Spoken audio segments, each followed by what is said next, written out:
ദേശീയപാത 2 തുറക്കില്ല എന്ന കുക്കികളുടെ തീരുമാനത്തോടെ കേന്ദ്ര സർക്കാരുമായി ഒപ്പിട്ട സമാധാന കരാർ പാളി. മണിപ്പൂരിൽ പ്രശ്നങ്ങൾക്ക് പരിഹാരം കാണാൻ കഴിഞ്ഞിട്ടില്ല എന്ന് കുക്കികൾ.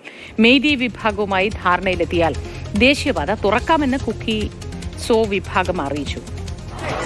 അർജുൻ പീതാംബരൻ വിശദവിവരങ്ങളുമായി ചേർന്നു. അർജുൻ, വീണ്ടും ഈ കരാർ പാളിയിരിക്കുന്നു, സമാധാന കരാർ പാളിയിരിക്കുന്നു. വീണ്ടും സ്ഥിതിഗതികൾ കൂടുതൽ വഷളാകുകയാണോ?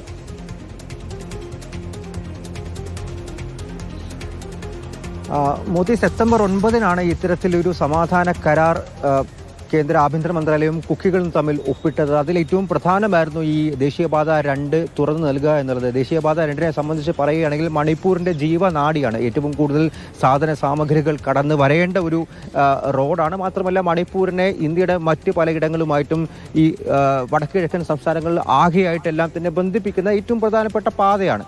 അപ്പോൾ അത് ഏറെ കാലമായി, കഴിഞ്ഞ 2 കൊല്ലമായി അടഞ്ഞു കിടക്കുകയാണ്. അത് തുറക്കാമെന്നുള്ള കാര്യം ഈ കുക്കികൾ കഴിഞ്ഞ ദിവസം നടന്ന ചർച്ചയിലെല്ലാം തന്നെ അറിയിച്ചതുമാണ്. പക്ഷേ എന്തായാലും ഇപ്പോൾ അവർ അവരുടെ വാക്ക് ലംഘിക്കുകയാണ്. പ്രശ്നം പരിഹരിച്ചതിന് ശേഷം മാത്രമേ ഈ ദേശീയപാത 2 തുറക്കുകയുള്ളൂ എന്നുള്ള കാര്യം തന്നെയാണ് ഇപ്പോൾ അറിയിച്ചിരിക്കുന്നത്. അത് എല്ലാ തരത്തിലും കരാർ ലംഘനമാണെന്നുള്ള കാര്യം ആഭ്യന്തര മന്ത്രാലയ അധികൃതർ ഇപ്പോൾ വ്യക്തമാക്കുന്നുണ്ട്. മറ്റ് കാര്യങ്ങൾ എങ്ങനെയെന്നുള്ള കാര്യം ഇപ്പോൾ എന്തായാലും കേന്ദ്ര സർക്കാർ വ്യക്തമാക്കിയിട്ടില്ല. ഈ ചർച്ചകൾക്കുള്ള സാധ്യതയും വളരെ വിരളമാണ്. എന്തായാലും കുക്കികൾ ഇപ്പോഴും ആവശ്യപ്പെടുന്ന ഒരു പ്രത്യേക ഈ കേന്ദ്രഭരണ പ്രദേശം വേണം. അതായത് മേദികളുമായി ഇനി ഒരുമിച്ച് സഹകരിച്ച് ജീവിച്ചു പോകാൻ സാധിക്കില്ല മണിപ്പൂരിൽ എന്നാണ് പറയുന്നത്. അത്രത്തോളം ആഴമേറിയിട്ടുള്ള മുറിവാണ് അവരുടെ ഹൃദയത്തിൽ ഉണ്ടായെന്നുള്ള കാര്യം കൂടിയാണ് ഇപ്പോൾ അവർ പ്രധാനമന്ത്രിക്ക് നേരത്തെ കുക്കി MLA-മാരെല്ലാം തന്നെ നൽകിയ കത്തിലും ഇക്കാര്യം ആവശ്യപ്പെട്ടിട്ടുണ്ട്. എന്തായാലും കാര്യങ്ങൾ അങ്ങനെ പരിഹാരം കാണാതെ മുന്നോട്ട് പോയിക്കൊണ്ടിരിക്കുകയാണ് മോദി.